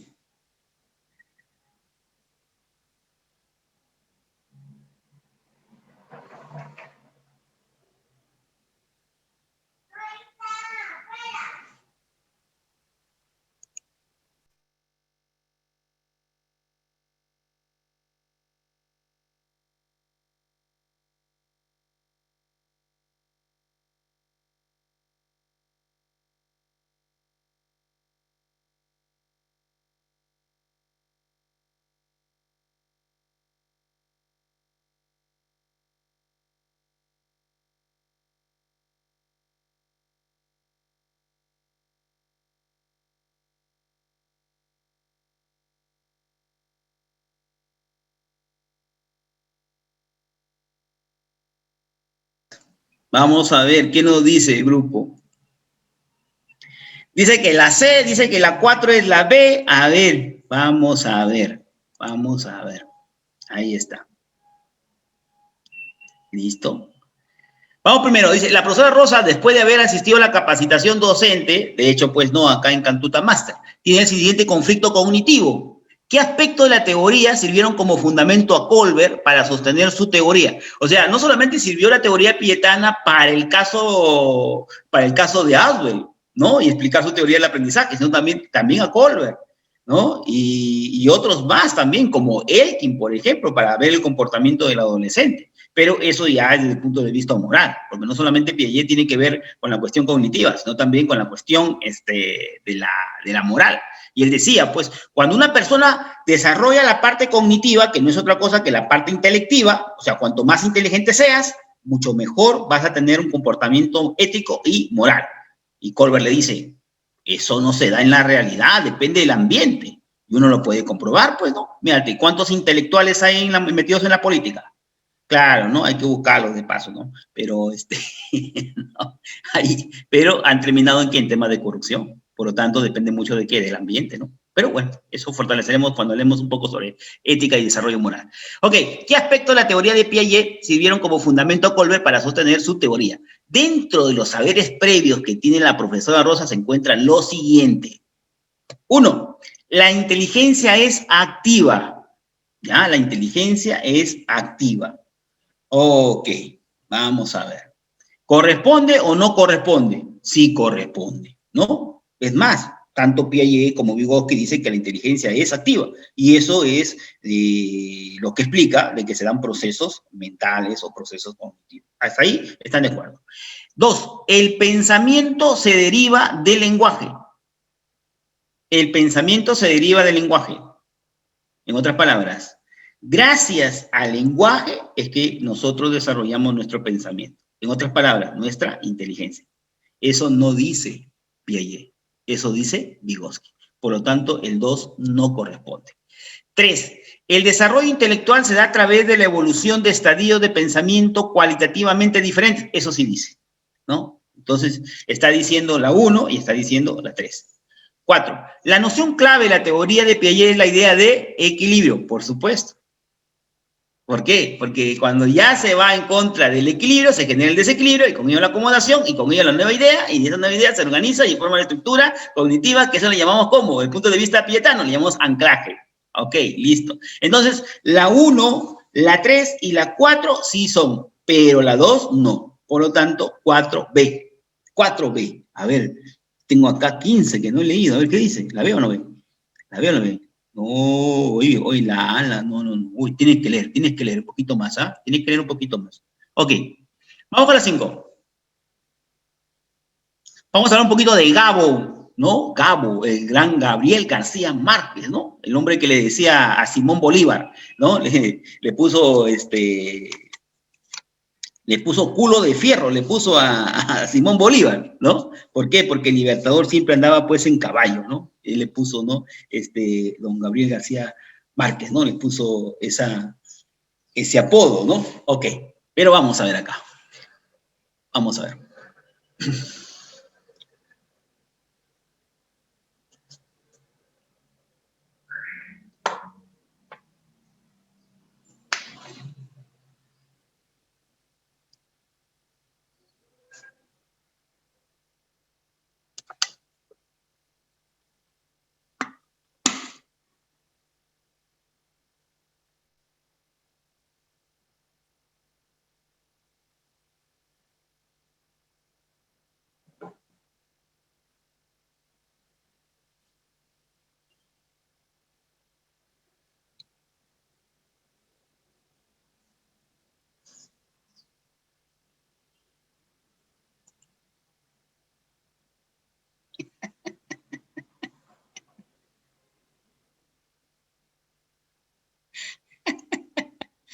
Uy. Bueno, tienen un estado de ánimo enorme, eso es bueno, ¿ah? Bueno, si supieran lo que están escribiendo, todo un caso, ¿no? Pero bueno, qué bien. Qué bien. 5. Después de la lectura de la novela Cien años de soledad del Nobel colombiano Gabriel García Márquez, más conocido como Gabo, el estudiante Miguel ha logrado identificar la estructura del texto. Cuando un alumno te identifica la estructura del texto, significa que ha desarrollado la capacidad de análisis, no te olvides. ¿Por qué razón? Porque el análisis viene a ser, ¿qué cosa? La división del todo en partes.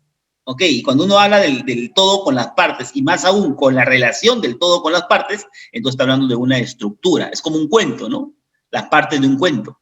Es hablar, obviamente, de la estructura del cuento, lo cual le ha permitido relacionar cada una de las partes de la obra leída. Entonces, el docente debe evaluar la siguiente capacidad, la capacidad de analiza, 5B. 5B, 5B, y a ver, ahí está. Bacán, mis maestros. Listo, vamos con el caso 6. Vamos con el caso 6.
Ok, dice, durante una sesión de aprendizaje, la docente realiza la siguiente actividad.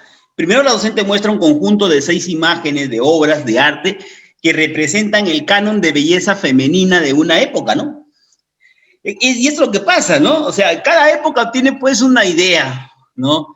Y esa idea pues se termina convirtiéndose en un patrón. En la Edad Media, ¿no? Como la mujer gorda era muy atractiva, ¿no? Todo el mundo quería estar con una mujer gorda. Hoy día es completamente distinto, ¿no? La mujer quiere estar siempre delgada, ¿no? Aunque las personas mayores, ¿no? Los viejitos, ¿sabes? Yo escucho a los viejitos, a las viejitas, ¿no? Cuando veo a una mujer delgada, dice, uy, Dios mío, ¿qué pasa? Te vas a morir. En cambio, cuando veo una gordita, ¿qué dice? Buena moza, ¿no? Buena moza, dice. Entonces, todo depende obviamente de la época en la cual nosotros nos podemos encontrar. Este, Dice lo siguiente. Luego, para analizar cada obra de arte presentada, la docente propone las siguientes preguntas. Dice, ¿no? ¿A quién buscaba representar el artista? ¿Con qué características físicas fue representada la mujer en esta obra de arte? ¿Qué actividad realiza y en qué espacio está representada la mujer en esta obra de arte? ¿Cómo era el contexto social en el que se desenvolvía la mujer en la época en que se realizó esta obra de arte? Al concluir el análisis de cada obra de arte, la docente pregunta a los estudiantes si creen, ¿no? Ojo ahí, si creen, ya hablamos de qué, de pensamiento crítico, ok, es una creencia, que el ideal de belleza se ha mantenido a través del paso del tiempo y cuáles podrían ser los factores que han intervenido en que se mantenga o cambie. Si el propósito de la docente es que los estudiantes reflexionen, ya está, que los estudiantes reflexionen, ¿ah? Cuidado, ya está. Mira, mijo, ya encontré reflexionar. Entonces, la alternativa tiene que ir con una cuestión inferencial o con una cuestión crítica, de hecho, ¿no? ¿Acerca de qué? Acerca de los estereotipos. ¿Qué son los estereotipos? Son verdades construidas socialmente, ¿no? Entre comillas, ¿no? ¿En relación con qué? En relación con la belleza, que es lo que está que nos habla el texto. ¿Por qué? Dice, esta actividad es pertinente. A, porque la actividad proporciona imágenes sobre la belleza que enriquecen la representación del concepto de belleza que poseen los estudiantes. Ojo ahí, no solamente queremos ver, ¿no? Esa representación mental acerca de la belleza de la mujer a través de qué? A través de la entrega de imágenes. Eso no solamente queremos que tenga, sino queremos que vaya por una cuestión inferencial o por una cuestión crítica. ¿Ok? Y ahí simplemente nos ayudaría un poco a describir, ¿no? Descartada la alternativa. Vamos con la B, porque la actividad facilita que los estudiantes reflexionen acerca de la importancia que tiene el ideal de belleza en la identidad de las personas. Punto ahí. Ya encontré reflexionar ahí, ¿eh? En la B. Pero, hay que entender algo. Esa reflexión está acerca de la importancia. Y entonces cuando uno encuentra esto de la importancia, tiene que asociarlo con ¿qué? Tiene que asociarlo con el análisis. ¿Ya? Cuando tú encuentras importancia, lo tienes que asociar con ¿qué? Con el análisis. ¿Ya? Yo solamente pido que recuerdes cuando haces tu proyecto de investigación tipo tesis, ¿no? En el proyecto te dicen, ¿no? A ver, parte de la justificación e importancia del proyecto. ¿Qué pregunta vas a responder? El por qué y para qué. ¿Y el por qué con qué tiene que ver? Con una razón, con el motivo o con la causa. Desde el momento que ya llegaste a esa causa, se refiere a análisis. Ok, entonces la B es aquella alternativa que nos puede llevar a una duda, ¿no? Nos puede dar una duda. Pero la respuesta es la alternativa C. Veamos, ¿por qué? Dice, porque la actividad promueve que los estudiantes reconozcan que el ideal de belleza se construye socialmente. ¿Y eso a qué se debe? A que están hablando de contexto, hay una pregunta que tiene que ver con contexto, y otra cosa, que estamos hablando de los estereotipos. Y los estereotipos son obviamente verdades construidas socialmente. Muy bien, 6 alternativas C. ¿Qué contestaron? A ver. Ay. Muy bien, la mayoría ha contestado la C. Estamos en correcto. Vamos con la 7, vamos con el caso 7.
entre la D y la B. A ver, ¿qué dice? Veamos acá. El director de la IE, José Olaya, ¿no?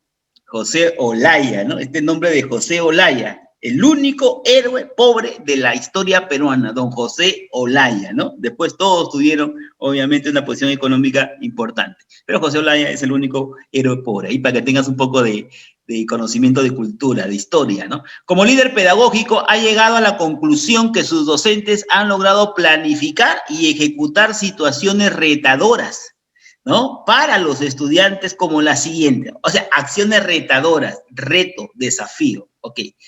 Describir un fenómeno, generar conocimiento explicativo de un fenómeno. Mira, acá hay que importante, ¿ya? Vamos con el primero. Describir un fenómeno. ¿Qué habilidad desarrolla? Identifica. Generar conocimiento explicativo. Cuando un alumno te explica, te dice la razón, el porqué, el motivo, la causa. Por lo tanto, cuando es explicación, hay desarrollo de ¿qué? Del análisis. Discutir o retar a mejorar algo existente. Discutir o retar. Tiene que ver con ¿qué? Con la cuestión argumentativa. Y eso tiene que ver con ¿qué? Con la cuestión hipotética que un estudiante defiende. Ok, estamos hablando de cuestiones diferenciales. Recrear escenarios futuros. Imaginarse, crear, desarrollo de la creatividad. Crear un nuevo objeto. Ah, interesante, ¿sí? Estamos hablando de ¿qué? De la cuestión innovadora. Comprender o resolver una contradicción o oposición entre dos o más conclusiones. Comprender, analizar, ¿ok? Cuestiones de contradicción o oposición entre dos o más conclusiones, teorías, enfoques, perspectivas o metodologías. O sea, si te das cuenta, hay desarrollo de habilidades ahí y cada uno tiene cierta, ¿no? Exigencia cognitiva. Pero lo que le falta acá a este caso es que nos digan quiénes son los estudiantes. ¿Ok? ¿Quiénes son los estudiantes? ¿Por qué razón? Porque si yo no sé quiénes son los estudiantes, entonces yo no podría decir, por ejemplo, ¿no? Claro, podría decir que describir un fenómeno para alguien de secundaria no es un reto, pues. Pero sí lo será, obviamente, ¿no? Para alguien de primer grado de primaria o de inicial. Pero como no me dicen eso, llego a la conclusión que son todas, pues. ¿No? 7D, todas. Ay, ay, ay. No se visualiza, pues, no se visualiza. Ok, vamos a ver. Caso 8.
A ver, disculpen porque estaba sin audio, ¿ya? Ok.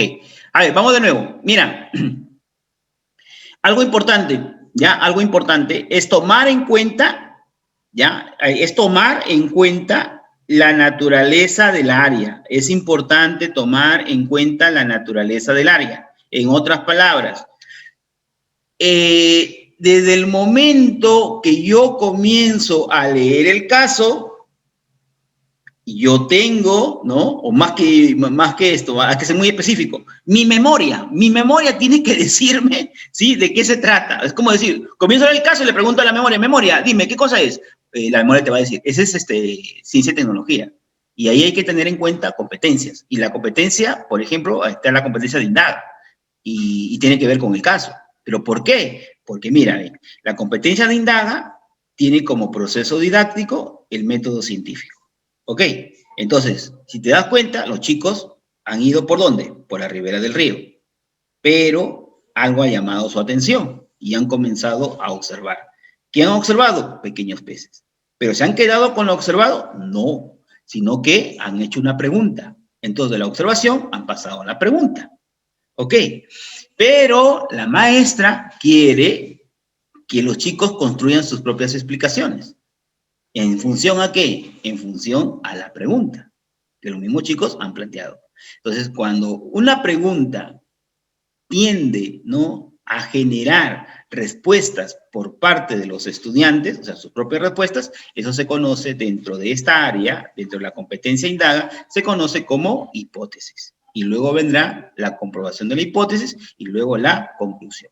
Pero hasta el momento, la maestra quiere que construyan sus propias explicaciones en relación a la pregunta. Es decir, está llegando a ¿dónde? A la parte hipotética.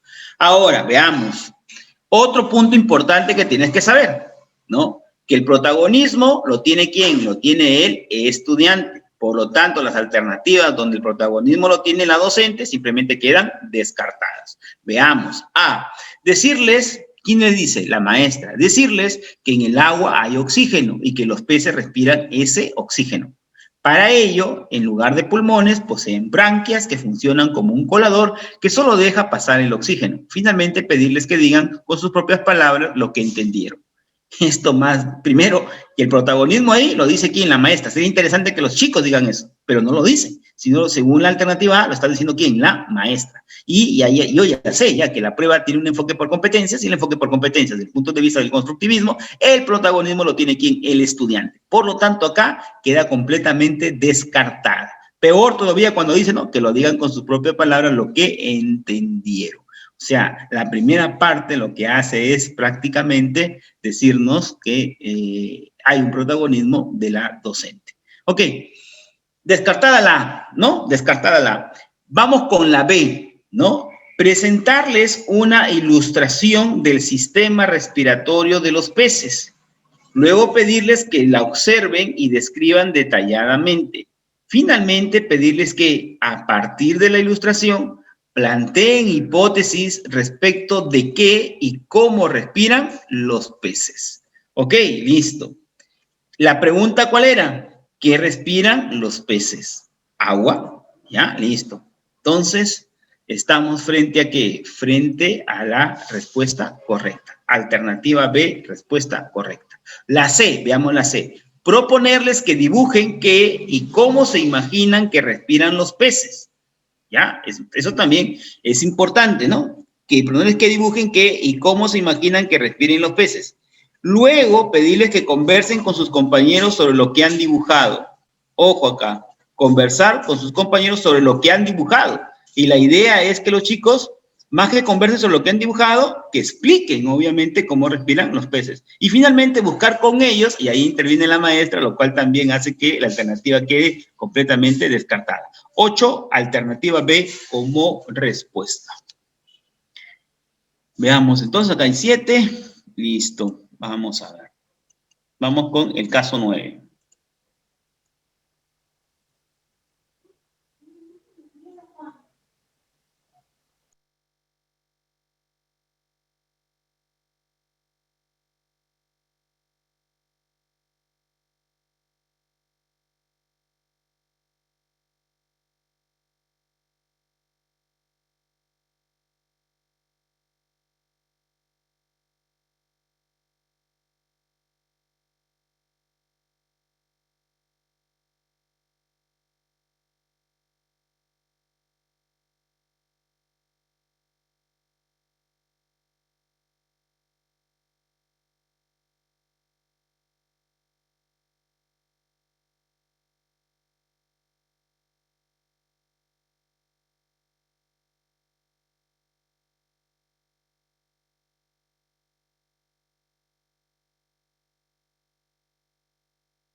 Vamos con la 9, vamos con la 9.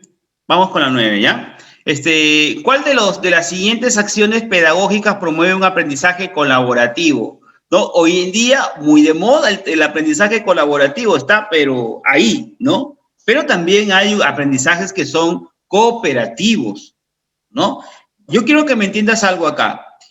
Primero que entiendas cuándo trabajamos con grupo, cuándo trabajamos con grupo, cuándo trabajamos en equipo. El trabajar en grupo o trabajar en equipo implica un poco a forma didáctica, es decir, de cómo organizo los estudiantes.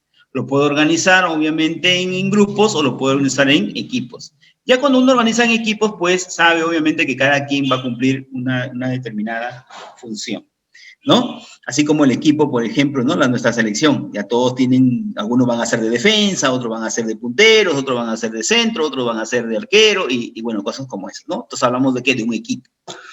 ¿Qué diferencia hay? Cuando yo hago conocimiento de lo que van a lograr mis estudiantes, ¿ok? Es decir, les doy a conocer el propósito. Y luego yo les asigno tareas a cada integrante del equipo o a cada integrante del grupo, ¿ok? ¿Sí? Entonces estoy hablando de aprendizaje cooperativo.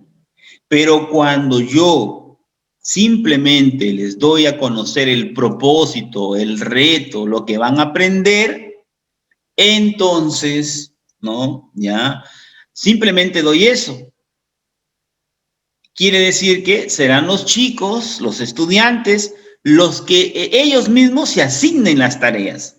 Y se van a asignar ellos libremente las tareas en virtud de ¿qué? De la experticia de cada uno de ellos, de lo talentoso que pueden ser cada uno de ellos, de lo que más han desarrollado en cuanto a las habilidades. Pero ellos serán obviamente los que asignan. ¿Estamos?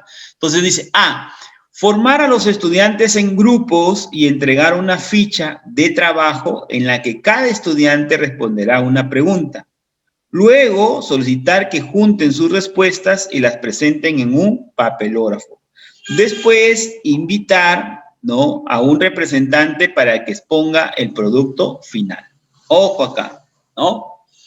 Dice, formar a los estudiantes en grupos y entregar una ficha de trabajo en la que cada estudiante responderá una pregunta, ¿no? Luego solicitar que junten sus respuestas y las presenten en un papelógrafo. Después, invitar a un representante para que expongan el producto final. Hasta ahí, vamos a darle como que nos está haciendo un poquito dudar esto, ¿no? Pero va. Entonces necesito saber algo, ¿no? Algo más acerca del trabajo colaborativo. Y esto viene ya en relación a la propuesta curricular de parte ya de la política educativa. Toda la parte de la política educativa está encajada en lo que es algunos principios, particularmente de lo que corresponde a la formación de una sociedad que sea democrática, que sea intercultural y que sea inclusiva, ¿no? Intercultural porque somos un país diverso, inclusiva porque tiene que ser una sociedad para todos y democrática porque tiene que ver con la cuestión del derecho. Y entonces hasta ahí nos puede, ¿no? Dice, formar a los estudiantes en grupos y entregar una ficha de trabajo en la que cada estudiante responderá una pregunta. Ok, hasta ahí vemos que también hay la asignación. Ok, es la maestra quien entrega. Por lo tanto, por ahí lo está, como dice, desvirtuando a la alternativa A para que sea la respuesta. Pero dejémoslo ahí. ¿Y por qué digo eso? No, dejémoslo ahí, porque siempre tengo que pensar que el ministerio me va a colocar una alternativa que se aleja, una que se acerca y la otra la respuesta correcta. Vamos con la B. Formar a los estudiantes en grupos y entregar una ficha de trabajo a cada estudiante para que la resuelva de manera individual. Luego, solicitar que compartan y comparen lo trabajado de modo que lleguen a respuestas consensuadas. Después, pedir que plasmen estas respuestas en una ficha de trabajo grupal. Ok, listo. Acá sí hay algo que distingue al caso de la alternativa A, porque ya estamos viendo este componente o elemento importante también en un aprendizaje colaborativo. ¿Cuál es? La cuestión democrática, ok, en relación a las interacciones. Y ahí estamos hablando de respuestas consensuadas. Es decir, entre la A y la B, la alternativa B sería hasta ahí la respuesta. Veamos obviamente la C. Formar a los estudiantes en grupos y entregar una ficha de trabajo en la que se ha marcado qué pregunta debe responder cada estudiante. Y ahí sí la quedó completamente descartada. Es decir, la C se alejó de la respuesta, la A se podría considerar como muy cercana a la respuesta, pero la respuesta por este elemento de las respuestas consensuadas terminaría obviamente siendo la respuesta en relación al trabajo colaborativo. Muy bien, 9B. 9. Listo, muy bien. Vamos con el caso 10.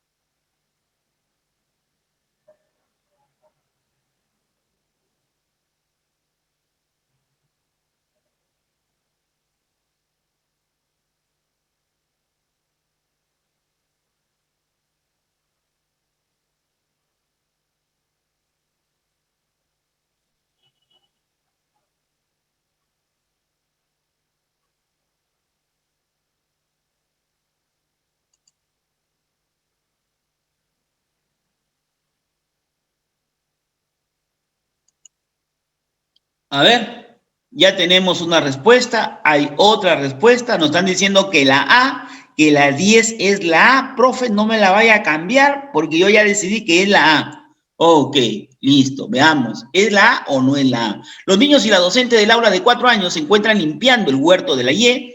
Durante la actividad, los niños recogen diversos objetos como piedras, ramas, hojas, etc. Entonces, la docente decide aprovechar esa situación para promover la clasificación en los niños. ¿Qué tiene de particular la clasificación? Que tiene que haber un patrón, que tiene que haber un criterio de agrupación.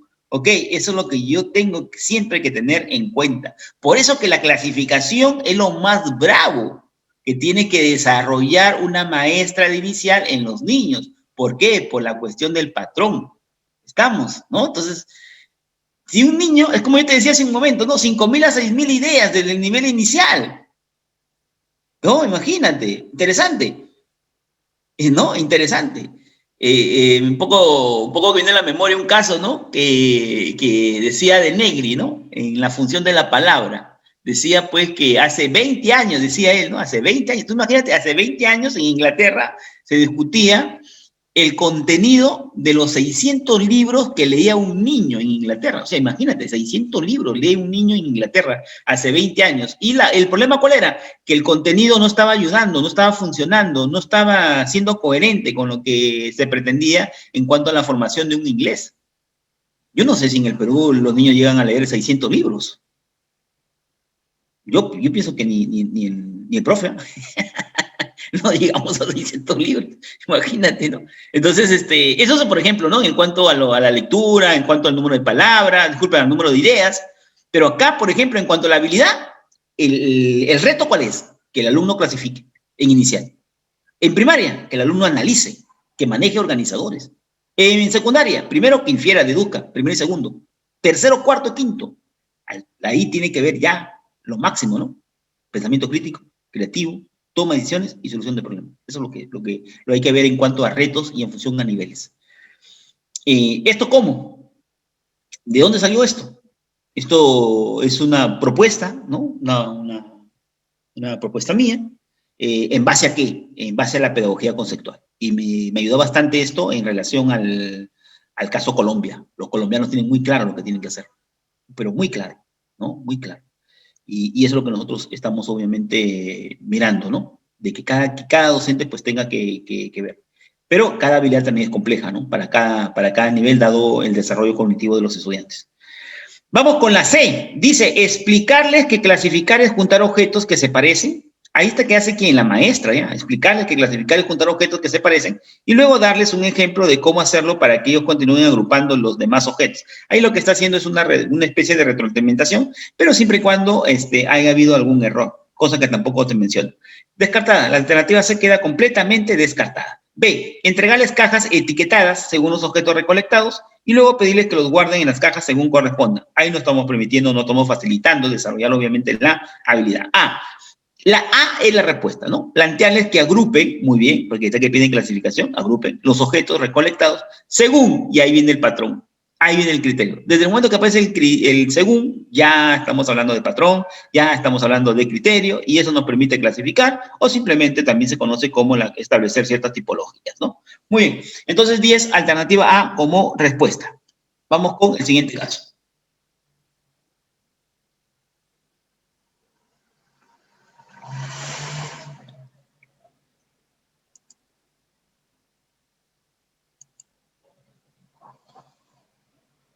Celebren, me parece bien cómo están celebrando. ¿Ah? Bien, profe, eso es, eso es. Hay que ir poco a poco vamos construyendo nuestra felicidad.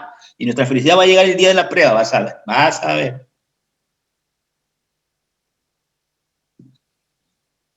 Oye, no le estés mostrando el cuadro de habilidades, no le estés mostrando toda la competencia. Cuidado, el cuadrito o mostrándolo a todos. Recuerda que esta es una guerra. Estás en competencia. A nadie, ese cuadrito es para ti, nada más, ¿ah? Cuídate explicándole a la competencia. Se nombre otro y tú no, ¿por qué? Porque ya le pasaste la información. No, eso no se hace. Ya después que te nombraste, ya, pues, no, ahí recién, ahí ya compartes todo. Ok, esta es exclusividad. Vamos a ver. Como parte de una sesión de aprendizaje, una docente planteó a los estudiantes de quinto grado la siguiente actividad. Este rectángulo representa las tres cuartas partes de una unidad. ¿Cómo será esta unidad? Grafícala. ¿No? Pues dice que ese rectángulo solamente representa las tres cuartas de una unidad. ¿Ok? ¿Cómo será esta unidad? Grafícala. Mientras los estudiantes realizan la actividad, la docente se acerca a un grupo y escucha el siguiente diálogo. Rosita dice, o Rosa dice, es muy fácil. Hay que dividir el rectángulo en 4 partes iguales y sombrear solo 3 de esas partes. Ojo acá, ya no están diciendo que el rectángulo solamente es 3 cuartas partes de la unidad.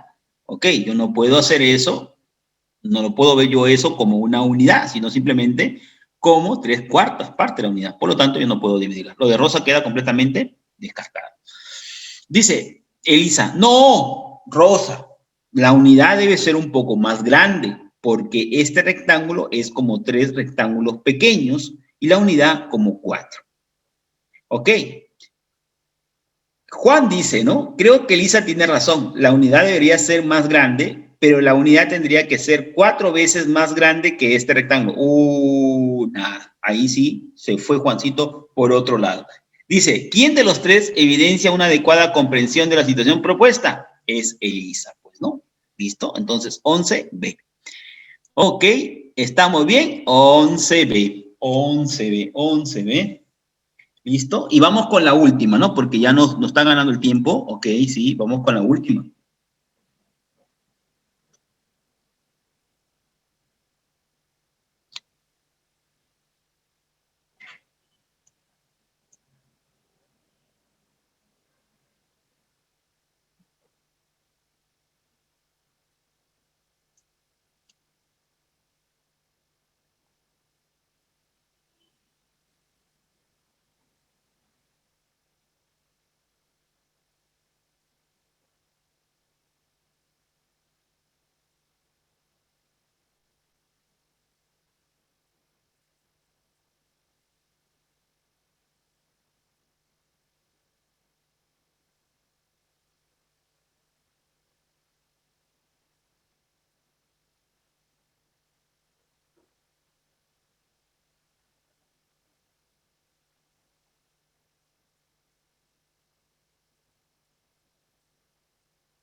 Mira, muy bien, ¿ya? Estás en lo correcto. La mayoría ha contestado la C. Estamos en lo correcto, ¿ya? Pero también es importante que te des cuenta de algo.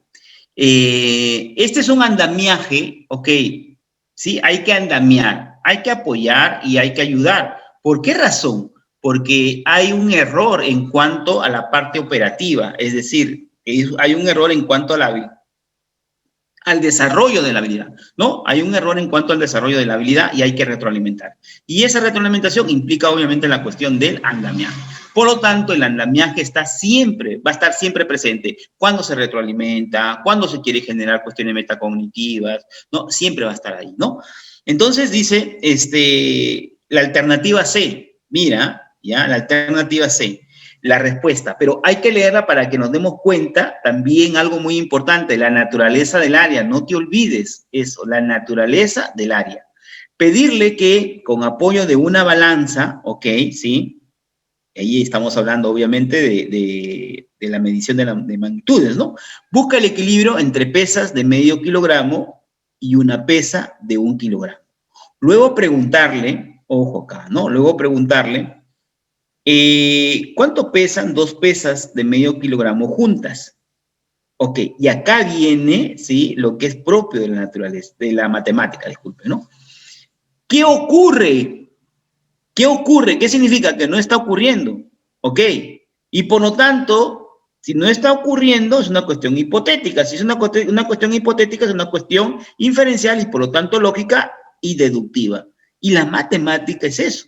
La matemática es por naturaleza deductiva. Y cuando me dicen qué ocurre, pues me están encaminando obviamente para que el estudiante desarrolle esta parte diferencial, deductiva, propio de la matemática. ¿Qué ocurre? Si agregamos a cada lado una pesa de medio kilogramo, entonces, y ahí está la cuestión lógica, ¿no? Es como decir un sí y un entonces, y eso tiene que ver con una cuestión lógica. ¿A cuánto equivale el kilogramo de 3 medios kilogramos? Finalmente, preguntarle de qué otra forma expresaría su respuesta. Muy bien, y eso tiene que ver con el pensamiento divergente, y eso también tiene que ver con la matemática, ¿no? Porque no solamente debe tener el estudiante una sola forma de resolver, sino tener distintas maneras de resolver frente a una situación problemática.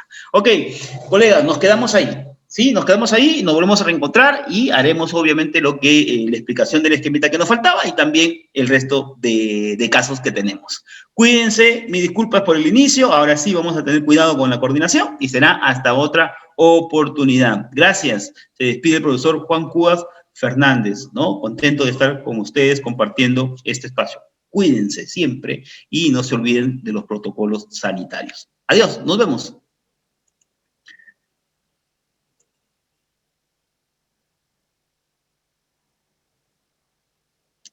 A todos les voy a enviar. Sí, les voy a enviar. Les voy a enviar hasta donde yo he avanzado, ahí les voy a enviar para que el responsable les pueda hacer el reenvío a cada uno de ustedes.